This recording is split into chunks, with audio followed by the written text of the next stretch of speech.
Sir ये बात अलग है कि सब अपनी अपनी राजनीतिक विचारधारा अलग रखते हैं, लेकिन आप ये जो मैसेज डाल रहे हो ना कि बीजेपी की कार्यकाल में ना तो जवान सेफ है ना ये है। सर मेरी पोस्टिंग 2006 में JNK में थी, कुपवाड़ा में। वहां पे बॉर्डर पे एक रूल था, no first fire no more then 11 NM, यानी कि जब तक पाकिस्तान की तरफ से एक भी फायर नहीं आ जाता तुम कोई फायर नहीं करोगे। नो मोर देन 11 mm मतलब वो हमारे ऊपर RPG चलाएं, मोटरार चलाएं, कुछ भी चलाएं, हम 11 mm से ऊपर का राउंड नहीं चला सकते थे वहां पे। मेरे हाथ पे ओम गुदा हुआ है। इस ओम के गुदे होने की वजह से मुझे हाथ में रुमाल बांध के ड्यूटी करनी पड़ती थी वहां पे। अगर उनको ओम दिख गया ना तो छोटे छोटे बच्चे पत्थर मारना शुरू कर देते थे।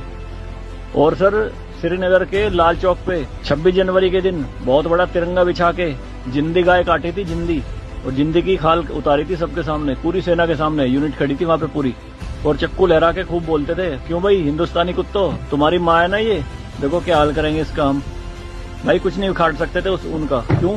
क्योंकि सेंट्रल में गवर्नमेंट गंडवी थी, नपुंसक गवर्नमेंट थी। हमारे सर पे चौकी बना ली थी उन्होंने, जो LAC है ना, LOC, उस पे बिल्कुल वहीं 50 मीटर के दायरे में। और रात में बड़े बड़े स्पीकर पे माइक पे बोलते थे पाकिस्तानी रेंजर्स, अरे अपनी बहनों को एक रात के लिए हमें दे दो, क्या हुआ हिंदुस्तानी नपुंसको, चलाओ गोली। कुछ नहीं कर सकते थे उनका। 2014 में जब गवर्नमेंट चेंज हुई तो सेना अध्यक्ष बिपिन रावत साहब जब उनसे मिले तो उन्होंने बताया कि बॉर्डर के हालात खराब है सर, छूट नहीं है जवानों को कुछ भी। तो PM मोदी ने कहा था कि छूट मेरी तरफ से पूरी है, मैं नहीं जाऊंगा वहां लड़ने, तुम जाओगे। आज की डेट में आप मुझे एक भी चौकी बता दो अगर वहां ढूंढने से मिल जाए। दूरबीन लगा के देखनी पड़ती है पहाड़ों में, वो भी बंकरों में अंदर, सारी लगा दी उन्होंने तोप उड़ा के। शांति काल में आप 155 mm की बोफोर्स टाइप की तोप नहीं चला सकते, यूएनओ का रूल है।